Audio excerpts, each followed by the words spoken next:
Welcome back to Thriving with Valerie. I'm Valerie Vicars, and those of you that are new here, I am a wife, a mother, an ordained minister, and a Lavelle brand promoter. And in my videos, I want to help you thrive in all areas of your life.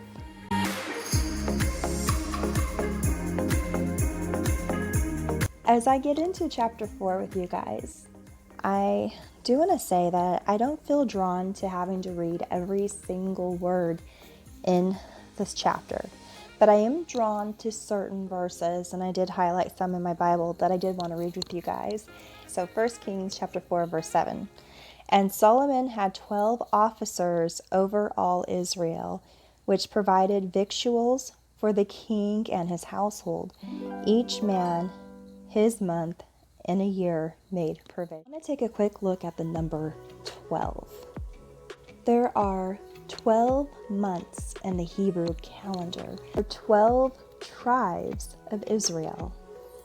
So the number 12 is considered a perfect number, symbolizes God's power and authority, serving as a perfect governmental foundation, completeness, or the whole nation of Israel. Christ called 12 disciples to spread the gospel. Also in Revelation, the number 12 is mentioned several times throughout that book. So in Hebrew, we got Elf, which is the value of 1, and also the first letter of the alphabet, and Bet, which is the second letter. Now I know I've talked about Elf and Bet before, but I'm going to go ahead and show you again quickly. Elf means strength, leader, headship. Bet means dwelling within, house, to build, like you're going to build a house or to build a dwelling or to build a nation. It also means division within or with. So the next verse that I want to talk about is chapter 4, verse 20. And it says, Judah and Israel were many, as the sand which is by the sea in multitude, eating and drinking, making merry. And then 21, and Solomon reigned over all kingdoms from the river unto the land of the Philistines, and unto the border of Egypt. They brought presents and served Solomon all the days of his life. So right there, especially in verse 20, I highlighted, Judah and Israel were many, as the sand which is by the sea in multitude. Do you remember in Genesis when God made that covenant or that promise with Abraham that his descendants will be by the multitude? His descendants will be as many as the stars in the sky or the sand by the beach. So let's continue with verses 24 and 25. 24. For he had dominion over all the region on this side the river, from Tipshah even to Azza, over all the kings on this side of the river, and he had peace on all sides around about him. Okay, 25. And Judah and Israel dwelt safely, every man under his vine and under his fig tree, from Dan even to Beersheba, all the days of Solomon.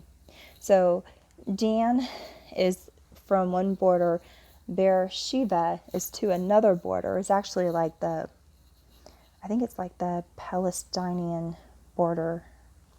Either way, Beersheba, if you remember in Genesis, is one of where it all started. Okay, now I kind of want to break down verse 24. For Solomon had dominion over all the region on this side of the river.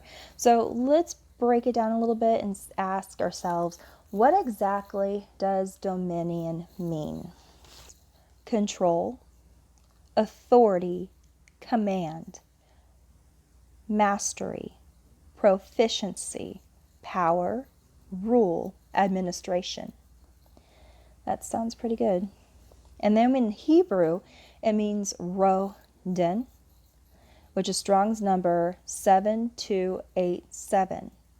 That means to prevail against, to reign. to rule and take over. So Solomon, he had prevailed against all of his enemies, everyone around those borders.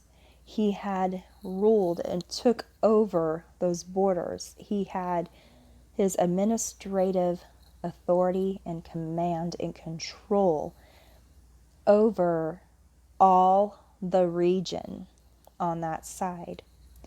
So now let's take a look at the word region. In Hebrew, to say that he had dominion over all the region, the word that they use there is Vicars, and that is Strong's number 3605, and that means whole, like the whole, the everything. And a region is an area or division, especially part of a country or the world, having definite characteristics, but not always fixed boundaries. So that's the first definition. The second definition is a part of the body, especially around or near the organ. We are all called the body of Christ. And then you think about it, in the body, the most vital organ that you have is your heart. Christ has ownership over us because we are the region around his heart. I'm hoping that I'm going to explain this right. But when I first read this, it clicked. I mean, I already had the revelation that, we are God's, like we are Christ. When we give ourselves to God and we give ourselves to Jesus Christ, we're laying down our lives. We're laying down who we are in the flesh to be a part of him as he is a part of us. But when you think about it, our heart, right, that's a vital organ. And the region around the heart is part of our body.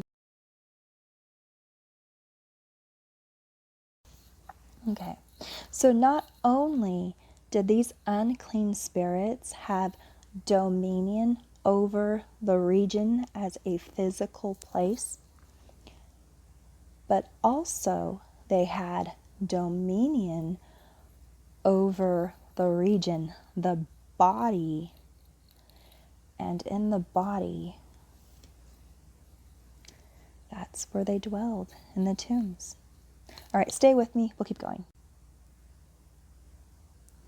So not only did these evil spirits have dominion over the region, and obviously dominion over this man that lived in the tombs, they tried to bind him, but they couldn't. Why? Because they didn't have dominion over the body. The unclean spirits did. And they began to pray him to depart out of their coast. And when he was come to the ship that he had been possessed with the devil, prayed him that he might go with him. Howbeit Jesus suffered him not, but said unto him, Go home to thy friends, and tell them how great things the Lord have done for thee, and have had compassion on thee. And he departed and began to publish in Decapolis how great things Jesus had done for him, and all the men did marvel. All right, sorry about going a little off track here, but I just think it's important to point out, when you look at the word dominion, and you look at the word region, and you look at it not only in a physical aspect, but you got to look at things in the spiritual aspect as well to really get a full view, a full revelation of what's going on. So Solomon had dominion over all, and it said everything. It said be called in that land and in that region, and it says that he had peace on all sides around him. And Judah and Israel dwelt safely every man under his vine and under his fig tree. So you know that from one border to the other, all around him, he had dominion. Do you think that Legion could have went into there and took over? No. Solomon had a relationship with God. Solomon was blessed, and God was working with him. If God was not with him, do I believe that Solomon would have had complete dominion? No, I don't. You know, he had the wisdom on how to deal with these different kings and how to unite kingdoms. And there is, like Solomon had, and he truly had some great wisdom. So now let's go to verse 29. And God gave Solomon wisdom and understanding, exceeding much, and largeness of heart, even as the sand that is on the seashore. And Solomon's wisdom excelled the wisdom of all the children of the east country, and all the wisdom of Egypt. He was a busy man, but he had a lot of wisdom and a lot of knowledge to share and to teach, and I love that. I just love reading Kings. I'm sorry. I know, but so next time I'll go through well, actually my next video will be something different. I actually ordered a new product. It's not new to Lavelle, but it's new to me. I've never used it before, and next week, hopefully you'll be in, if it's in time. Actually, I have 2 products that I want to go ahead and talk about. So if one's not in, I'll definitely do the other one because I have the other one. And then the following week, I will do chapter 5 and maybe chapter 6 as well. So I'm sorry this video ended up being a little bit longer than I wanted. I just kind of wanted to come in here and do a quick video and do one chapter in Kings. But I appreciate every single one of you for spending time with me, reading the Bible with me today, and I hope you guys have a very, very blessed weekend. Shalom.